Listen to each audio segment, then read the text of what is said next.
শ্রদ্ধেয় সম্মানীয় চলমান সভার সুযোগ্য সভাপতি, স্টেজে ওলামায়ে কেরাম, অতিথিবৃন্দ, সামনে বসে থাকা দিনদার ইমানদার মুমিন ভাই সকল, দুয়ার কান্টারি মুরব্বী সমাজ, স্নেহের কচি কাঁচা, পর্দার অন্তরালে বসে থাকা মুমিনা সলেহা মা ও বোনেরা, প্রাণ প্রিয় দাড়ি ভিটা খায়রন অত্র এলাকাবাসী, সর্বাগ্রিসে সে মহান আল্লাহ তাবারক ওয়া তাআলার প্রশংসা জ্ঞাপন করি যে আল্লাহ তাবারক ওয়া তাআলা আমাদেরকে এক মাদ্রাসা কেন্দ্রিক আয়োজিত মাহফিলে বসিয়ে কোরআন এবং হাদিসের আলোচনা করার, আপনাদের শ্রবণ করার যিনি তৌফিক ইনায়াত করেছেন, সেই মহান মনিবের দরবারে শুকরিয়া আদায় করি। আমরা মুহাব্বতে একবার বলি আলহামদুলিল্লাহ। দরুদ ও সালাম বর্ষিত হোক শেরকারে কায়নাত, তাজদারে মাদানী, নবী কুল শিরোমণি, ইমামুল আম্বিয়া, নবী মক্কি, নবী মাদানী, নবী আহমদ, নবী মুহাম্মদুর রাসূলুল্লাহ সাল্লাল্লাহু আলাইহি ওয়াসাল্লাম। আল্লাহুম্মা আমিন, আল্লাহুম্মা সাল্লি আলাইহি, আল্লাহুম্মা বারিক আলাইহি। মোহতারাম ভাইও, আজিজ ও বুজুর্গ দোস্ত, আমি কোরআনুল কারীম সূরা আনফাল থেকে একটি আয়াত, সূরা গাশিয়া থেকে দুটি আয়াত, হাদিসে নববী থেকে একটি মাত্র হাদিসের টুকরো পাঠ করেছি। উল্লেখিত আয়াত এবং হাদিসকে কেন্দ্রবিন্দুর মধ্যে রেখে মাদ্রাসার জালসা, সেই দিকে লক্ষ্য রেখে কিছু কথা আলোচনা করব, যদি আল্লাহ তৌফিক দেন তো। আলাইহি তাওয়াক্কালতু ওয়া ইলাইহি উনীব। মুহতারাম ভাই ও বুজুর্গ দোস্ত, আপনারা দুপুর থেকে কোরআন হাদিসের কথা শুনছেন, শুনে আসছেন। তার ধারাবাহিকতায় আমি আপনাদের সামনে একজন বক্তা। আপনাদের এই মাদ্রাসা কেন্দ্রিক জালসা, এই জন্য আমি অন্য আর কোনো বিষয় নিয়ে আলোচনা করতে রাজি নই। অনলি কোরআন, কোরআনকে কেন্দ্র করেই কিছু কথা বলবো ইনশাআল্লাহ। কারণ এই মাদ্রাসাগুলোতে কোরআন শিক্ষা দেওয়া হয়, কোরআন হিফজ করানো হচ্ছে। আলহামদুলিল্লাহ, আমরা মুসলিমরা আল্লাহর তরফ থেকে আমরা পেয়েছি কোরআন, এটা আমাদের জন্য নিয়ামত। অথচ আমরা সেই কোরআনের ইতিহাস জানি না, কোরআনের অস্তিত্ব জানি না, কোরআনের হিস্টোরি আমরা জানি না। কোরআন পৃথিবীতে কেন এলো, কিসের কারণে এসেছে, আমরা দাবি করি আমরা মুসলমান, কিন্তু আমরা কোরআনের কোনো ইতিহাস আমরা জানি না, জানার চেষ্টাও করি না। দেখবেন যুগে যুগে বিভিন্ন সময়ে কিছু মানুষ কোরআনের বিরুদ্ধে কথা বলেছে, আজও বলছে, ভবিষ্যতেও বলবে, কিন্তু তারা কোরআনের কোনো ক্ষতি করতে পারবে না। পৃথিবীতে এত কিতাব লেখা হয়েছে কোরআনের বিরুদ্ধে, অন্য কোন কিতাবের বিরুদ্ধে তত বই লেখা হয় নাই যতটা কোরআনের বিরুদ্ধে বই লেখা হয়েছে, কিতাব রচনা করা হয়েছে। কেন? কেন? মনে রাখবেন, মানুষেরা রাস্তার ধারে গাছে ঢেল চালায়, অনেক গাছ, একটাই গাছে ঢেল চালায়। কেন অন্য গাছে ঢেল চালায় না, ওই গাছেই চালায়? তার কারণ হলো নিশ্চয়ই ওই গাছের ফলটা বেশি ভালো কিংবা মিষ্টি, এজন্য অন্য গাছে ঢেল না চালিয়ে একটা গাছেই মানুষেরা ঢেল চালায়। আজকে তামাম পৃথিবীতে কোরআনের বিরুদ্ধে এত বই লেখা হচ্ছে, এত কিতাব লেখা হচ্ছে কেন? নিশ্চয়ই কোরআনের ভিতরে কিছু আছে, নিশ্চয়ই কোরআনের ভিতরে ভালো কিছু গুণ আছে, যার কারণে বাতিল শক্তি বরদাস্ত করতে পারে না, তখন তারা কোরআনের বিরুদ্ধে কথা বলে, কোরআনের বিরুদ্ধে বই লেখে। মুসলমান শুনে নাও, কোরআন আল্লাহর তরফ থেকে দেওয়া একটা নিয়ামত। তোমরা তোমাদের সেই কোরআনের ইতিহাস, কোরআনের হিস্টোরি, কোরআনের অস্তিত্ব তোমরা জেনে নাও, যদি তোমরা প্রকৃত মুমিন, যদি তোমরা প্রকৃত ঈমানদার হতে চাও। চলেন আমরা কোরআন থেকে কোরআনের পরিচয় নিব, শুধুমাত্র কোরআনের কাছ থেকে নিব। কোরআনকে প্রশ্ন করবেন, কোরআন একটা একটা একটা একটা করে উত্তর দেবে। কোরআন আপনার সওয়ালের জবাব দিবে। কোরআন নিজেই তার পরিচয় ব্যক্ত করেছে। দেখুন কোরআন, আল্লাহ তাবারক ওয়া তাআলা বলেন,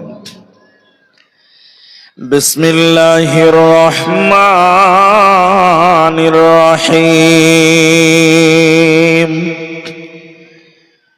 লা উকসিমু বিহাযাল বালাদ। কোরআনকে জিজ্ঞাসা করবেন, কোরআন তুমি কোন জায়গাতে এসেছো তুমি বলো। হে কোরআন, তোমার কোন জায়গাতে আগমন হয়েছে তুমি বলো। কোরআন বলছে, আমি দুইখানা শহর কেন্দ্রিক নাজিল হলাম।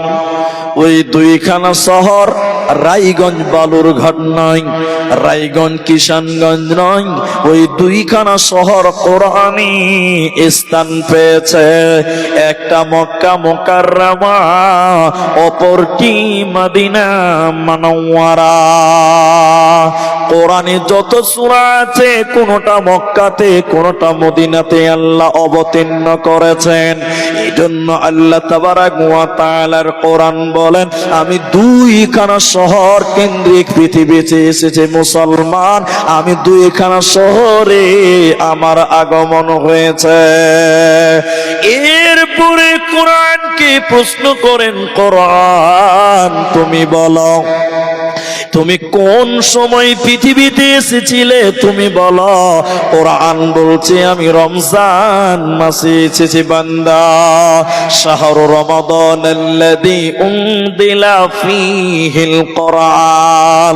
কোরআন বললেন, আমি দুইখানা শহরে রমজান মাসে আমার আগমন হয়েছে।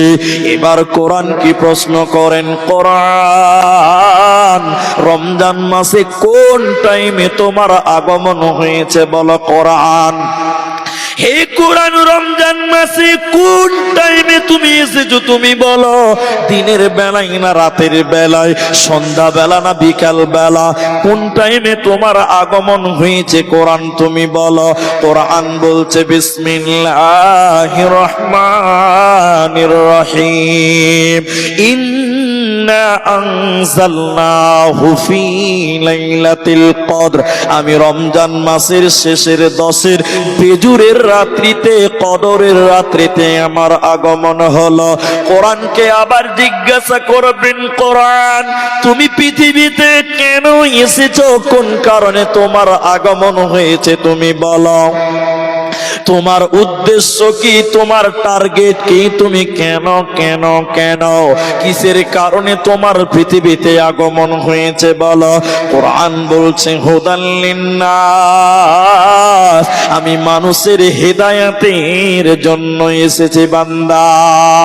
কোরআন মানুষকে রাস্তা দেখাবার জন্য, হেদায়েত দেওয়ার জন্য, জান্নাতের রাস্তা দেওয়ার জন্য। আল্লাহ তাবারক ওয়া তাআলা বলেন, হুদাল লিল মুত্তাকিন, মুত্তাকিদের জন্য কোরআন হেদায়াত। এই কোরআন থেকে তোমরা হেদায়াত গ্রহণ করো।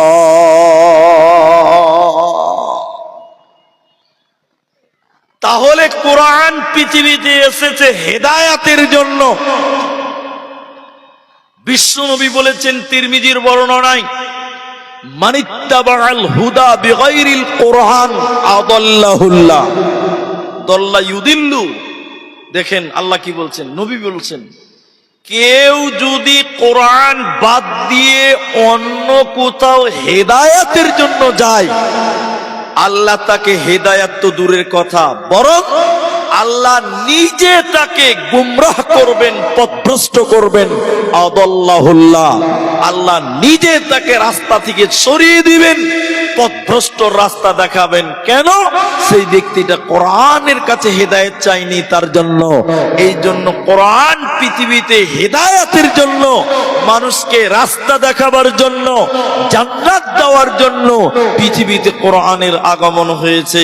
তাই কোরআন বলছে হুদাল্লিন্নাস, আমি মানুষের জন্য হিদায়াত।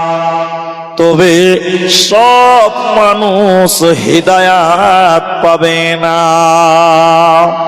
আল্লাহ তাবারাকা ওয়া তাআলা কোরআনে বললেন, ওয়া ইযা তুলিয়াত আলাইহিম আয়াতুহু যাদাতুহুম ঈমানা। কোরআন পড়বে মুমিন, মুমিনের ঈমান বৃদ্ধি হবে। কোরআন পড়বে মানুষেরা, মানুষের ঈমান বৃদ্ধি হবে। তবে সব মানুষের ঈমান বৃদ্ধি হবে না, হবে না। কার বৃদ্ধি হবে? আল্লাহ বলেন, ওয়া ইযা তুলিয়াত আলাইহিম আয়াতুহু, যে ব্যক্তি মুমিন হবে, ঈমানের সঙ্গে কোরআন তেলাওয়াত করবে, আল্লাহ বলেন তখন মুমিনের ঈমান বাড়বে, বেঈমানের ঈমান বাড়বে না, বাড়বে না, বাড়বে না।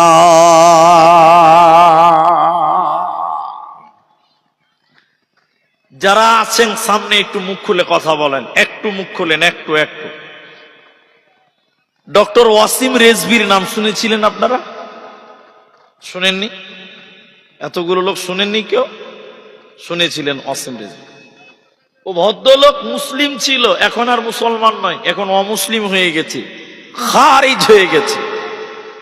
তা আমি যে কথাটা আপনাদেরকে বলতে চাইছি, ও যেদিন ইসলাম থেকে বেরিয়ে যায়, মুসলমান থেকে বেরিয়ে যায়, এরকম কোরআন হাতে নিয়ে বলেছিল, কোরআন থেকে 26টা আয়াতকে কেটে বাদ দিয়ে দিতে হবে। বলুন নাউজুবিল্লাহ।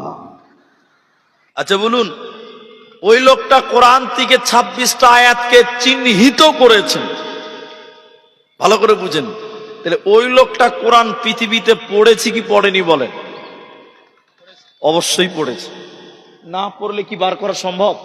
জি না, নিশ্চয়ই কোরআন পড়েছে। শুধু পড়েছে না, ও তরজমা মানে সহ পড়েছে, আপনার আমার চাইতেও ভালো করে পড়েছে। কিন্তু আল্লাহ বলছেন মুমিনের ঈমান বাড়বে, কোরআন পড়বে তো ঈমান বৃদ্ধি হবে। কিন্তু ওয়াসিম রিজভির ঈমান বৃদ্ধি হলো না, বরং ঈমান কমে বেঈমান হয়ে গেল। কেন তার ঈমান বৃদ্ধি হলো না? কেন? এই জন্য ছোট্ট একটা উদাহরণ দিলে বুঝতে পারবেন। ছোট্ট উদাহরণটা কি? এই রাস্তাতে 3 চাকা গাড়িগুলো চলছে, যার নাম টোটো। এই গাড়িগুলো যারা চালায় ওরা ড্রাইভার লয়, ওরা হলো স্ক্রু ড্রাইভার। কিছু বুঝে না, যেখানে সেখানে ঠুকে দিচ্ছে, বুঝলেন? ওরা ড্রাইভার লয়, ওরা স্ক্রু ড্রাইভার। আল্লাহ ওদের আগে ব্রেনটা নষ্ট করেছে, তারপরে টোটো দিয়েছে যে তোরা আবার ঠুক শব্দ। তো এই গাড়িটার নাম টোটো, চলে ব্যাটারিতে। এরা দোকানি, ওর কাজ হলো ব্যাটারি চার্জ করা।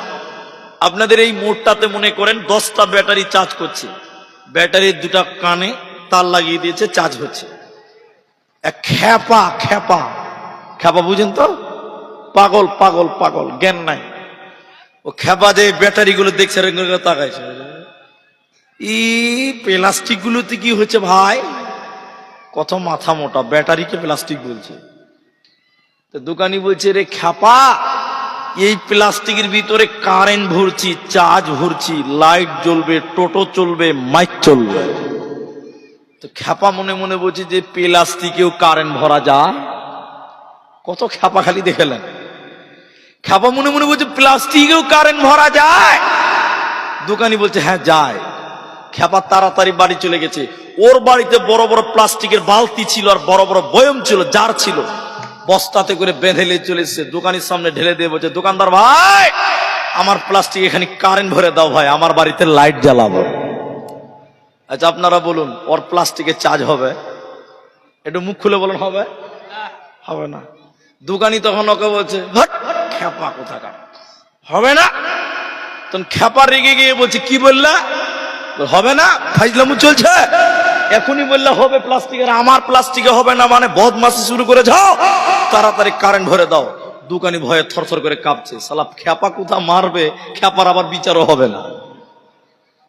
এই খ্যাপাকে বুঝাতে পারে না, যে খ্যাপা বুঝতে পারে না। এমন সময় একটা লোক বলছে খ্যাপাকে, এরে পাগল, তুই শুনিলে তোর প্লাস্টিকের ভিতরে কারেন্ট ঢুকবে না, আর এর ব্যাটারির ভিতরে কারেন্ট ঢুকবে কেন? দুটির মধ্যে পার্থক্য কোন জায়গায় শুনিলে খ্যাপা? এই প্লাস্টিকের ভিতরে এসিড আছে, তামা আছে, পানি আছে, প্লাস্টিক আছে, এর জন্য এর ভিতরে কারেন্ট ঢুকবে, চার্জ হবে। এর খ্যাপা, তোর প্লাস্টিকের বালতির ভিতরে কিছুই নাই, হাওয়া আছে, কিয়ামত পর্যন্ত তার লাগিয়ে দিলে কারেন্ট কিন্তু ঢুকবে না, চার্জ কিন্তু হবে না। আল্লাহ তাবারক ওয়া তাআলা কোরআনের ভিতরে বললেন, কোরআন পড়লে ঈমান বাড়বে কার? যার ভিতরে এসিড আছে, যার ভিতরে ঈমান আছে, যে লোকটা বিশ্বাস করে এটা আল্লাহর কালাম, সন্দেহ করে নয়, বরং বিশ্বাস করে যারা এই কোরআন তেলাওয়াত করবে, ঈমানের সাথে যারা কোরআন তেলাওয়াত করবে, আল্লাহ তাবারক ওয়া তাআলা বলেন, ও মুমিনেরা, ওয়া ইযা তুলিয়াত আলাইহিম আয়াতুহু যাদাতুহুম ঈমানা, তখন তোর ঈমান বাড়বে। এজন্য অসীম রিজবির ঈমান বাড়লো না কেন? ঈমানের সঙ্গে কোরআন পড়েনি, বরং সন্দেহ করে কোরআন পড়েছিল, সন্দেহ করে কোরআন পড়েছিল, গুমরাহ হয়েছে, পথভ্রষ্ট হয়েছে, হিদায়াত মিলে নাই।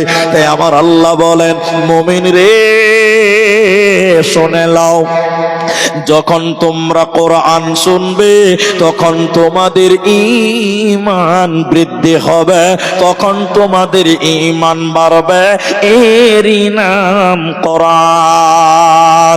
আল্লাহ তাবারক ওয়া তাআলা সূরা বাকারা সূরা নাম্বার 2, পারা নাম্বার 2, রুকু নাম্বার 21, লাইন নাম্বার 12, আয়াত নাম্বার 177 এর মাঝখানে আল্লাহ কোরআনে বললেন, শুনে নাও, যদি তোমরা মুত্তাকি হবে, আমার আল্লাহ বলেন 5টা ব্যাপারে তোদের ঈমান রাখতে হবে। ওই 5টার ভিতরে একটা হলো ওয়াল কিতাব, আমার যত আসমানি কিতাব আছে রে, যেমন ধরেলেন কোরআন, আল্লাহ বলেন কোরআনের উপরে তোদের ঈমান রাখতে হবে যদি তোমরা মুত্তাকি হতে চাও। যে ব্যক্তিটা কোরআনকে মানে না, কোরআন বিশ্বাস করবে না, ওই লোকটা কোনোদিন জান্নাতে যাবে না, পাবে না, পাবে না। তাই আমার আল্লাহ বলেন ওয়াল কিতাব, আমার যত কিতাব আছে রে, তার মধ্যে একটার নাম কোরআন। এই কোরআনের উপরে তোদের ঈমান রাখতে হবে। আচ্ছা, মেয়েদের এত ক্যাচার ম্যাচার করছে কেন ভাই? বলবেন নাকি? বলেন। মা বোনদের কাছে একটু আবেদন, রিকোয়েস্ট, যে আপনারা একটু খামোশ থাকেন, চুপ থাকেন। হয়তো আপনি গল্প করছেন, আপনার পিছনে আর একটা আপনার বোন আছে যে শুনতে এসছে, গল্প করিয়েন না। আপনারা আমার মায়ের জাত, মা হিসেবে সম্মান করে বলছি, আপনারা চেঁচামেচি করিয়েন না। আর মাদ্রাসার ছাত্রী যারা সামনে বসে আছো, তোমরা চাদর নিয়ে ঘুরতে থাকো, মা বোনদের কাছে যারা দিতে থাকবে, তাহলে ওয়াজটাও চলবে, কালেকশনও হবে। ওই জন্য ছাত্রীরা তোমরা যারা বসে আছো, তোমরা কালেকশন করে বেড়াও। তোমরা দরকার হলে কালকে থেকে আরাম করবে, আজকে তোমাদের আরাম নাই। মাশাআল্লাহ। তো যাই হোক, মা বোন আপনারা আপনাদের মুখটা বন্ধ রাখেন না, আপনারাই যদি বলবেন তাহলে আমরা আর কি বলবো। জি ভাই, মা বোনদেরকে বিনয়ের সঙ্গে বলা হচ্ছে আপনারা মুখটা বন্ধ করে একটু বসে যান। এতগুলো মেয়ে লোক দাঁড়িয়ে আছে কি বাবা, বসেন, আল্লাহর রাস্তায় বসেন। তাহলে আল্লাহ কোরআনে বললেন এই কিতাবের উপরে ঈমান আনো। এবার আপনারা একটু মুখ খুলে বলেন, কেউ বাদ যাবেন না, সবাই বলবেন এই কিতাবে কোনো ভুল আছে? এত জোরে বলুন, এই কিতাবে কোনো ভুল আছে? ভুল যদি কেউ বলে আছে, তার ঈমান নাই, ঈমান চলে গেছে। এই কোরআনে কোনো ভুল নেই। আল্লাহ তাই বললেন এটার উপরে ঈমান আনো।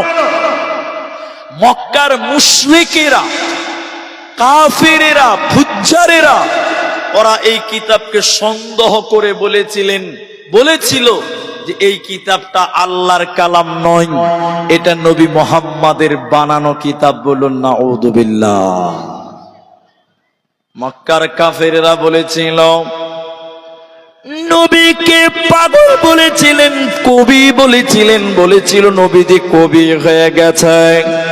কেন? বলে এটা আল্লাহর কালাম নয়, নবীজি কবি হয়ে গেছে, এটা নবীজি বাড়িতে বাড়িতে বানিয়েছে। আর নবী যদি কবি না হয় এত সুন্দর মিলাতে পারবে না। তাই মক্কার কাফের মুশরিকেরা বলেছিল এটা আল্লাহর কালাম নয়, বরং এটা নবী মুহাম্মাদের বাড়িতে বানানো কিতাব। সবাই বলুন এটা কার কালাম? আল্লাহর কালাম।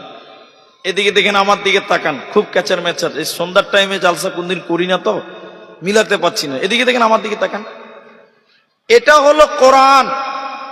মক্কার কাফের মুশরিকেরা নবীকে কবি বলেছিলেন কেন? দুটি প্রমাণ করছি, দুটি কথা বলবো, একটু নজর দেন আমার দিকে। এক, সূরা কাউসার পড়েন, কাউসার কাউসার ইন্না আ'তাইনাকাল কাউসার। শেষের অক্ষরটার কি আছে? র র র। শেষের অক্ষরটা কি আছে বললাম? আলিফ বা তো র নাই। ইন্না আ'তাইনাকাল কাউসার, শেষের অক্ষর র। দ্বিতীয় আয়াত পড়বেন ফাসাল্লি লিরাব্বিকা ওয়ানহার, শেষে কি আছে? র। তিন নম্বর আয়াত পড়েন ইন্না শানিআকা হুয়াল আবতার, শেষে কি আছে? সুবহানাল্লাহ বলবেন না?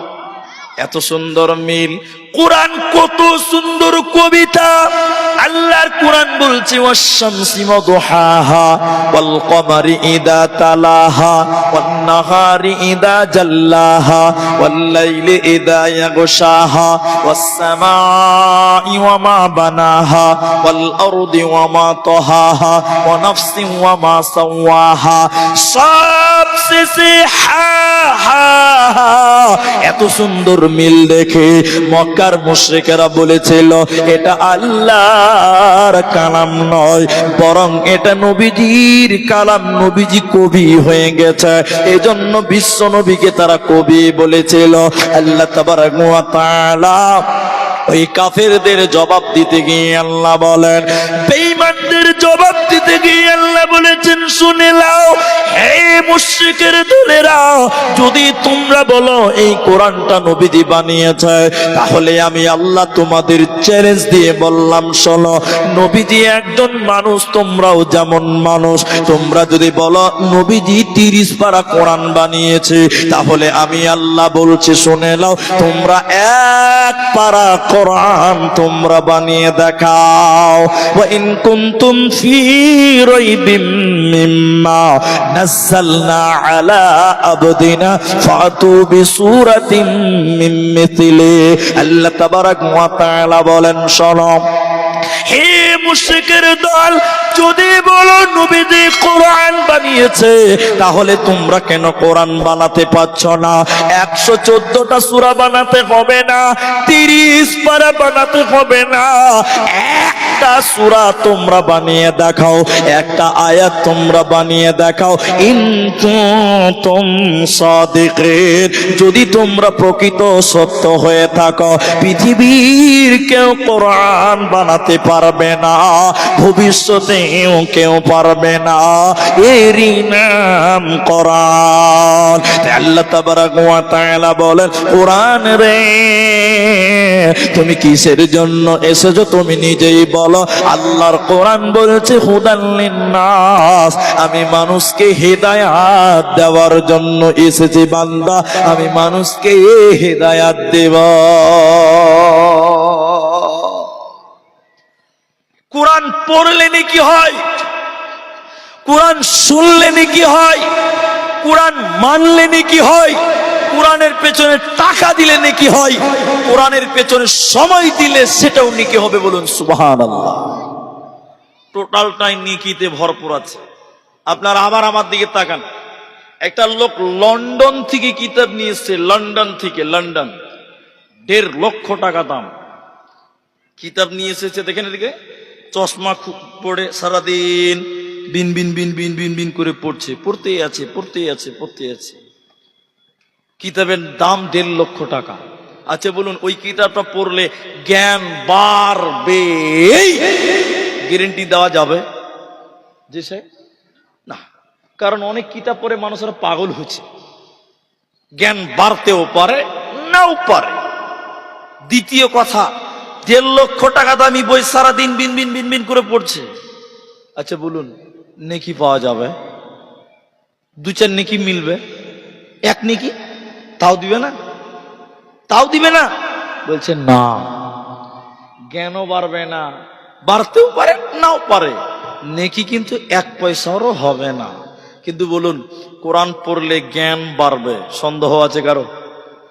জোরে বলুন, আর নেকি হবে না? নবী বললেন, শোনো, আলিফ লাম মিম 3টা হরফ, প্রতিটি অক্ষরে অক্ষরে 10টা করে নেকি আল্লাহ আমল নামাই দিবে। বলুন সুবহানাল্লাহ। তাহলে কোরআন যত পড়বেন তত নেকি পাওয়া যাবে। কিন্তু পৃথিবীর যত বড় কিতাব হোক না কেন, ওগুলো পড়লে নেকি কিন্তু পাবেন না। কোরআন পড়লে নেকি হবে। আর শুধু তাই নয়, আপনার জ্ঞান বৃদ্ধি হবে, জ্ঞানও বাড়বে। কোরআন কি লাভ হবে শুনে নাও। বিশ্বনবী বললেন, কিয়ামতের দিন 2 জনের সুপারিশ আল্লাহ কবুল করবেন, 2 জনের সাক্ষী আল্লাহ মঞ্জুর করবেন, গ্রহণ করবেন। ওর ভিতরে একজনের নাম কোরআন। কোরআন কিয়ামতের দিন আল্লাহর কাছে বলবেন, আল্লাহ তোমারই বান্দা আমি কোরআনের তেলাওয়াত করেছিল, কোরআন পাঠ করেছিল, আল্লাহ তুমি আমার সাক্ষী মঞ্জুর করো, তুমি আমার সুপারিশকে গ্রহণ করো। আল্লাহ তার সাক্ষী গ্রহণ করবেন, আল্লাহ তার সুপারিশ মঞ্জুর করবেন, আল্লাহ তাকে ক্ষমা করে দেবে। ওতে শুনে নাও, কোরআন পড়লে নেকি হবে, কোরআন শুনলে নেকি হবে, এরই নাম কোরআন।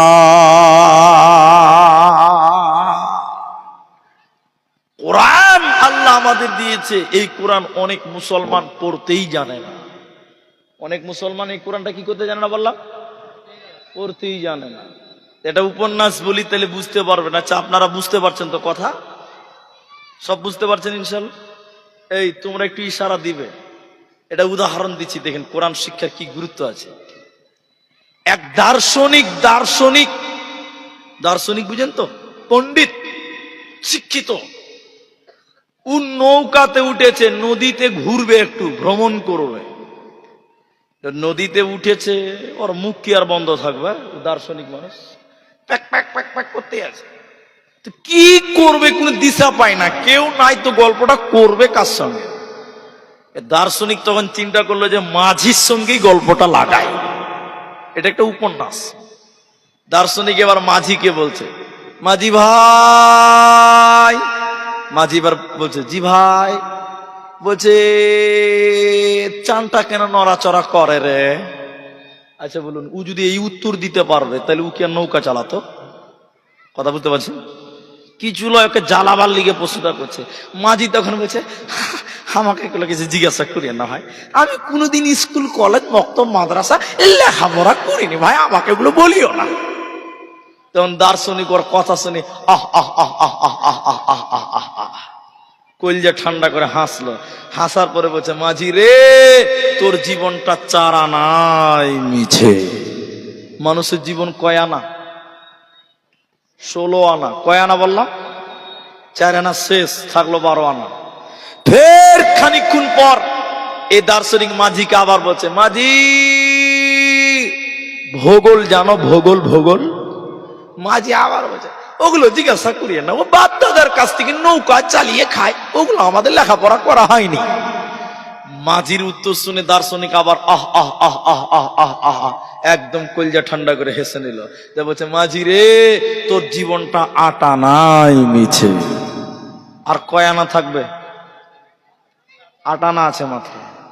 ফের খানিকক্ষণ পর মাঝিকে বলছে দার্শনিক, মাঝি রে, ইতিহাস বুঝো? ইতিহাস? তখন মাঝি কোমর সোজা করে বলছে, এইবার একটা কথার কথা, আমি শ্বশুর বাড়ি গিয়েছিলাম, আমার শাশুড়ি মা আমাকে রাজহাঁস খিলিয়েছিল, ওইটাই কি ইতিহাস? তখন মাঝির উত্তর শুনে ও দার্শনিক হাসতে হাসতে হাসতে হাসতে বলছে, মাঝি রে, তোর জীবনটা 8 আনাই মিছে। আর ক আনা আছে? 4 আনা আছে মাত্র, 4 আনা। 12 আনা শেষ, আর কত আছে? 4 আনা।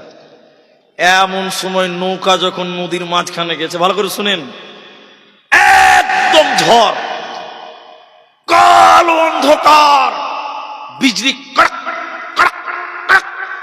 নদীর পানি এরকম ইংরেজিতে ড্যান্স করছে, বুঝতে পারলেন? ইংরেজিতে ড্যান্স করছে, বুঝতে পারছেন তো? নদীর পানি খালি উথাল পাথাল, আর বিজলি চমকাচ্ছে, হাওয়া ঝড়, নৌকা এরকম করছে, থই থই করছে, ডুবা ডুবা অবস্থা। দার্শনিকের কলজা ভয়ে শুকিয়ে গেছে। ভাই, দার্শনিক এবার মাঝির কানে কানে কানে কানে যেয়ে বলছে, ভাই নৌকা ডুববে নাকি ভাই? এতক্ষণ খুব হাসছিল, বুঝলেন? তখন মাঝি বলছে, ইতিহাস জানো, ভূগোল জানো, সায়েন্স জানো, আর্টস জানো, কমার্স জানো, ইংরেজি জানো, বিজ্ঞান জানো, বাংলা জানো, হিন্দি জানো, আপনি সাঁতার জানো বাবু? যেই মাঝি বলেছে সাঁতার জানো বাবু, বাবুর মাথা হিলাইছে। মূর্খ মাঝি বলে, বাবু এখন কেনে কাবু? আমি 3 সাবজেক্ট ফেল করেছি, আমার 12 আনা গেছে, আমার তো তাও 4 আনা আছে। তুমি তো 1 সাবজেক্ট ফেল করে তোমার 16 আনাই মিছে। টুক করে নৌকাটা ডুবে গেছে। যে মাঝি দাদুর কাছ থেকে শিখেছিল, ও কোন রকম করে সাঁতার কাটতে কাটতে বাবলার ডাল ধরে খবর লিখছে, প্যাসেঞ্জারের টাকা তো দিলেই না, দেখছে বিনা ভিসা পাসপোর্টে ফারাক্কার গেট দিয়ে বাংলাদেশ ঢুকছে।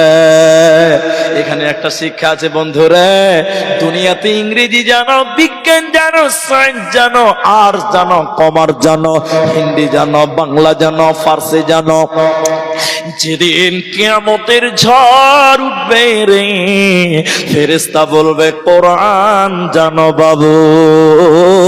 সেদিন যদি বলেন কোরআন বুঝি না, সেদিন 1 সাবজেক্টে জীবনটাই তোমার বিধা, 1 সাবজেক্ট ফেল করে 16 আনাই তোমার মিছে। এই জন্য সাহাবীরা বলতেন, তাআল্লামনাল ঈমান সুম্মা তাআল্লামনাল কোরআন।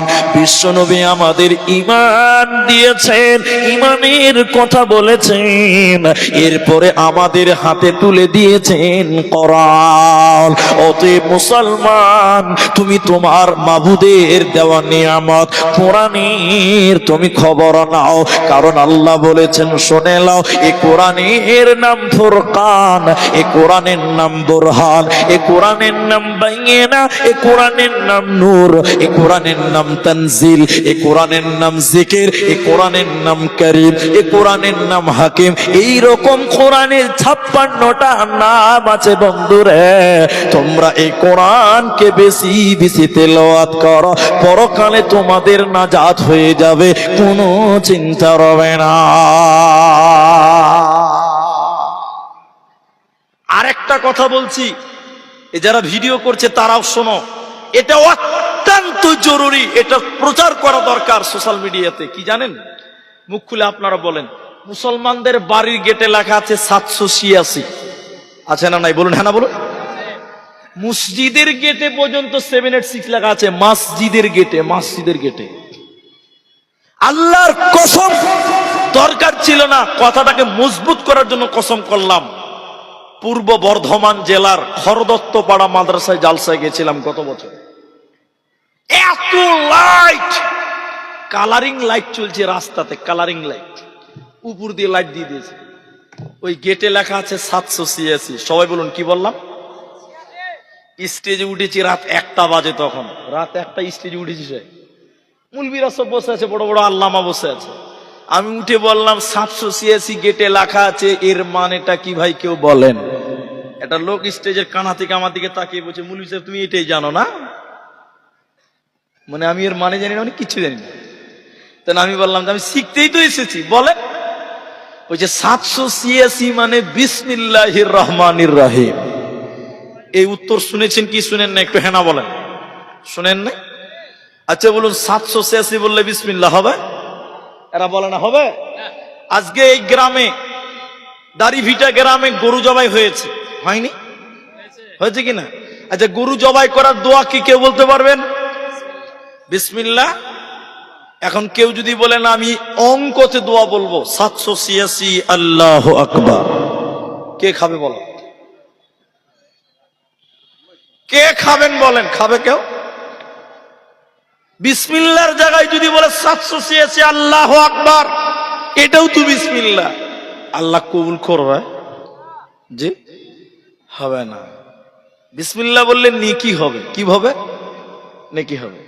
আচ্ছা, 786 যদি বিসমিল্লাহ হয়, তর্কের খাতিরে 1 মিনিটের জন্য মেনে নিলাম যে 786টাই বিসমিল্লাহ।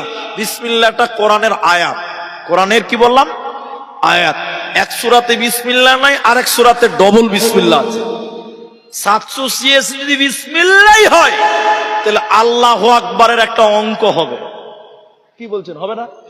786 বিসমিল্লাহ, আল্লাহু আকবার মনে করলেন 100, সূরা ফাতিহা হলো 5000। এখন যদি কেউ নামাজ শুরু করে 100, 786, 5000, 220, নামাজ হবে? কথা বলুন। ফেরেশতারাই এমন জায়গায় লাত মারবে তোর, দেখাতেও পারবি না, বলতেও পারবি না। তাহলে কোনদিন 786 বিসমিল্লাহ হতে, বিসমিল্লাহ বললে নেকি হবে। যতবার বলবেন ততবার নেকি হবে, যতবার 786 বলবেন ততবার গুনাহ হবে। আর একটা বললাম কোরআনের নাম, কোরআনের 56টি নাম আমি তাফসীরের কিতাব ঘেটে ঘেটে পেয়েছি। আমার 56টা নাম জানা নাই, তবে কোরআনের কয়েকটা নাম বললাম। কোরআনের নাম নূর, কোরআনের নাম তানজিল, কোরআনের নাম জিকির, কোরআনের নাম সিরাজ, কোরআনের নাম ফুরকান, কোরআনের নাম বুরহান, কোরআনের নাম কারীম, কোরআনের নাম মাজিদ, কোরআনের নাম হাকিম। এরকম 56টা নাম আছে। এখন 2024 সালে কিছু মুসলমান এই কোরআনের নাম বলে না, তখন তারা বলছে কোরআন শরীফ। কোরআন শরীফ বলে না, আপনার দিকে বলে না। এখন আপনি বলে মুনি সাহেব শরীফ বললাম তো অসুবিধা কি? না, আমি তাহলে বলছি আপনার নাম, বলে আমার নাম হবিবুর রহমান। আমি যদি আপনাকে ইডিয়েট বলি, অসুবিধা কি? আমার বাবা মাকে হবিবুর রেখেছে, তুমি ইডিয়েট বলবা মানে? তা আল্লাহর কোরআনের নাম আল্লাহ রেখেছে কারীম, হাকিম, মাজিদ, জিকির। এইগুলো তোমার ভালো লাগলো না, তুমি নিজে বাড়িতে বসে বসে কোরআন শরীফ বললা, ফাইজলামো করো? জি না। তাহলে আমি যে বক্তব্যটা আপনাদের আগে নিয়েছিলাম, এবার আল্লাহ তাবারাক ওয়া তাআলা বলেন, ইন্না নাহনু নাযালনা যিকরা ওয়া ইন্না লাহু লাহাফিযুন। আমি আল্লাহ এই কোরআনকে নাজিল করেছি, এই জিকিরকে নাজিল করেছি। এই কোরআনের হেফাজতের দায়িত্ব স্বয়ং আমি আল্লাহ নিয়েছি রে। পৃথিবীর কেউ কোরআন মেটাতে পারবে না, কোরআনকে ধ্বংস করতেও পারবে না। অতএব কোরআন আল্লাহর জিম্মায় আছে, আল্লাহ রক্ষা করবে, কোরআনকে মেটানো সম্ভব হবে না। আল্লাহ তাবারাক তাবারাক ওয়া তাআলা বলেন হুদাল্লিল মুত্তাকিন, মুত্তাকিদের জন্য কোরআন হিদায়াত।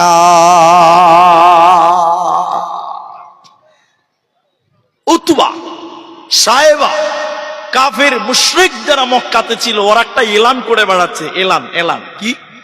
وقال الذين كفروا لا تسمعوا لا تسمعوا لا تسمعوا, তারা প্রচার করে বেড়াতো কাফেরেরা সব শুনতে দেওয়া যাবে কিন্তু কোরআন শুনতে দেওয়া যাবে না।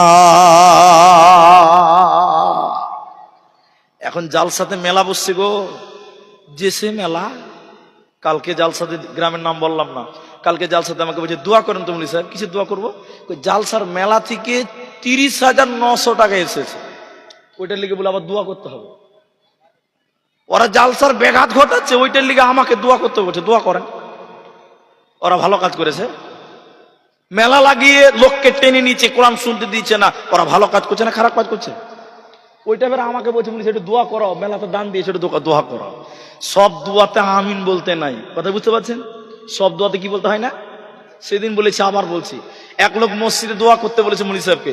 মুলি সাহেব বলছে ভাই ইনি ব্যবসা করেন, দোয়া করতে বলেছেন, আমি দোয়া বলছি সব একটু আমিন বলেন। মুলি সাহেব দোয়া করতে লেগেছে, একটা লোক দাঁড়িয়ে বলছে কেউ আমিন বলবি না কেন? বলে লোকটা কাফনের কাপড় বিক্রি করে, আমিন বলবি তো শালা সবকে মরবি। কাফনের কাপড়ের যদি ব্যবসাতে বরকত হতে হয় তাহলে সবকে মরতে হবে। ঠিক ঠিক বলেছে না ভুল বলেছে?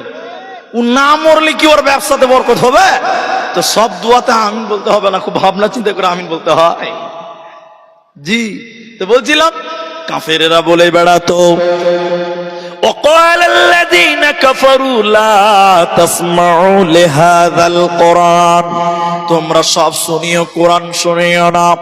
আবু জেহেল তারা এলান করে বেড়াতো, ও বিদেশের লোকেরা যারা কাবাতে তোমরা এসেছো তাওয়াফ করার জন্য, তোমরা যারা কাবাতে এসেছো আমাদের এখানে একজন পাগল আছে, তোমরা পাগলের কথা শুনবে না। বারবার বলে বেড়াতো যারা কাবা তাওয়াফ করতে এসেছো আমাদের এই মক্কাতে একজন পাগল আছে, তোমরা সেই পাগলের কথা শুনবে না। পাগল মানে নবী মুহাম্মদুর রাসূলুল্লাহ সাল্লাল্লাহু আলাইহি ওয়াসাল্লাম।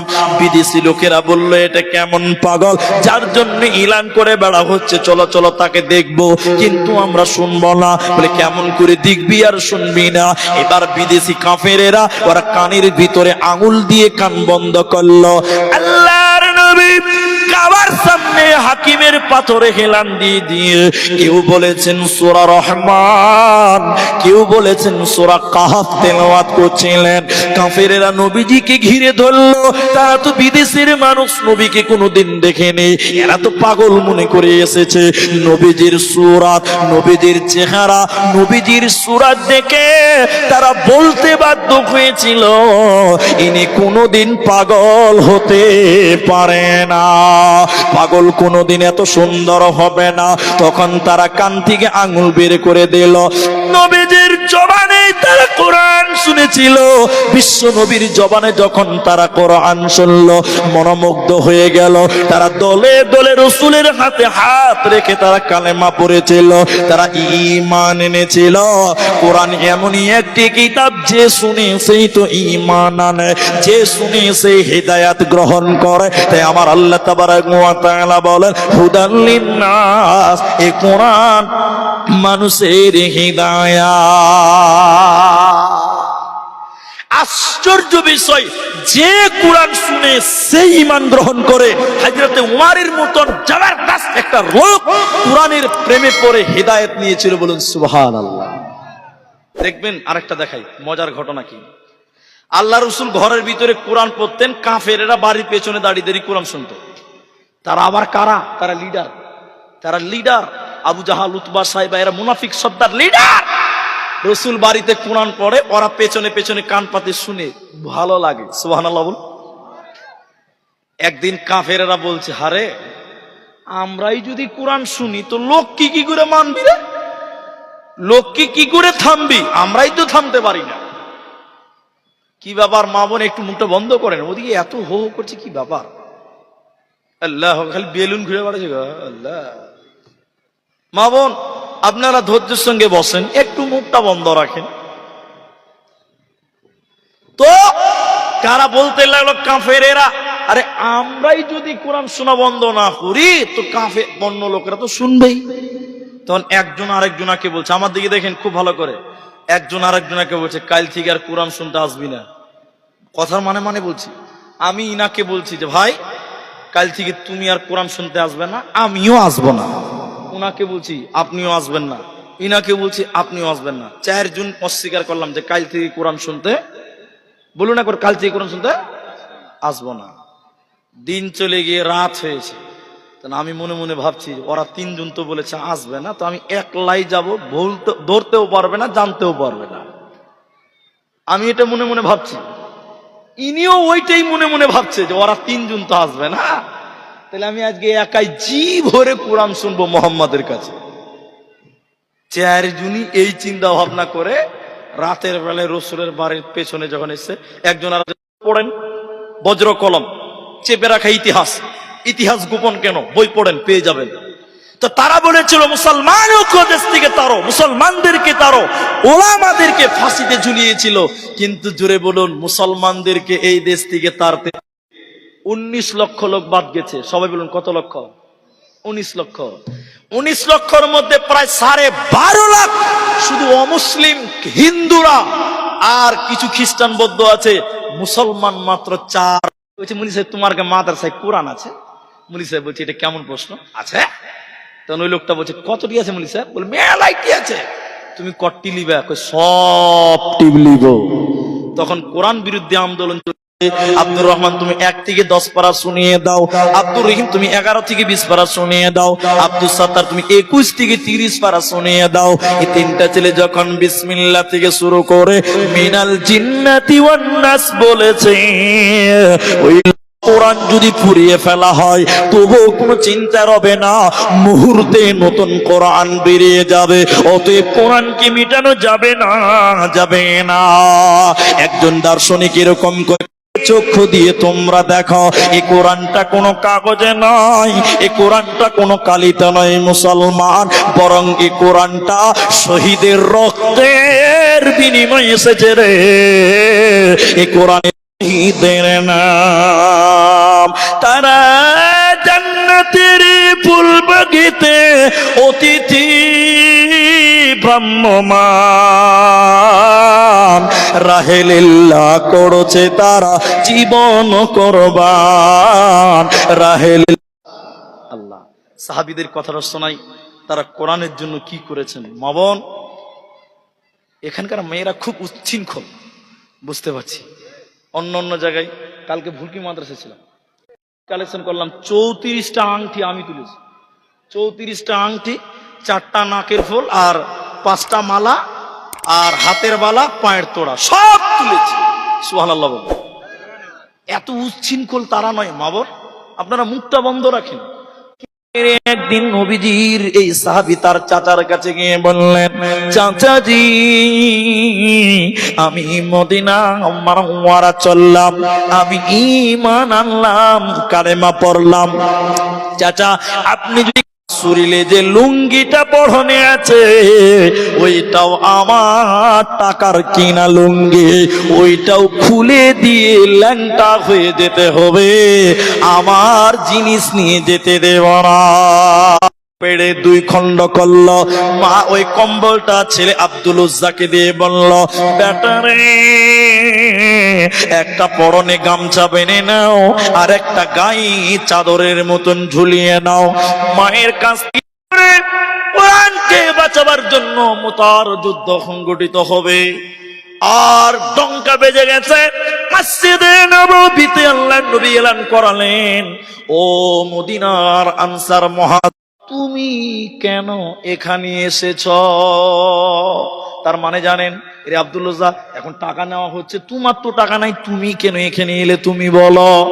আব্দুল্লাহ তখন বলেছিলেন, আল্লাহর নবী গো কি দান করব? সবাই দান করলেন, কিচ্ছু নাই, পেছনে থেকে খুলে দিলে পাছা উদাম হবে, শরীর থেকে আপনি আমার নাম লিখে নেন।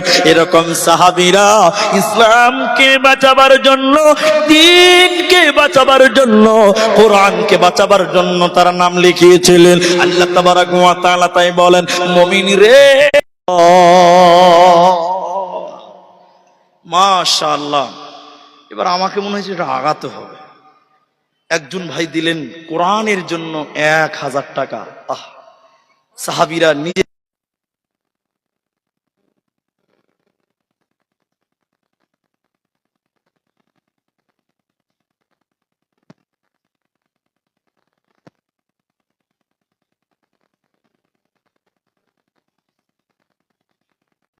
জানের চাইতে যারা বেশি ভালোবাসেন, এইরকম মানুষেরা 5,000 টাকা দেবেন।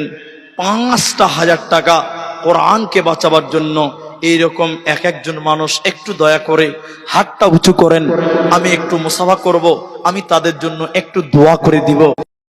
আলহামদুলিল্লাহ, আমাদের মুখিয়া সাহেব তিনি 5,000, 3,000 নগদ, 2,000 বাকি। আর মেয়েদের এখানে মহিলাদের তরফ থেকে অনেকগুলো টাকা যে যেমন পেরেছে তেমন দিয়েছেন আমার মায়েরা।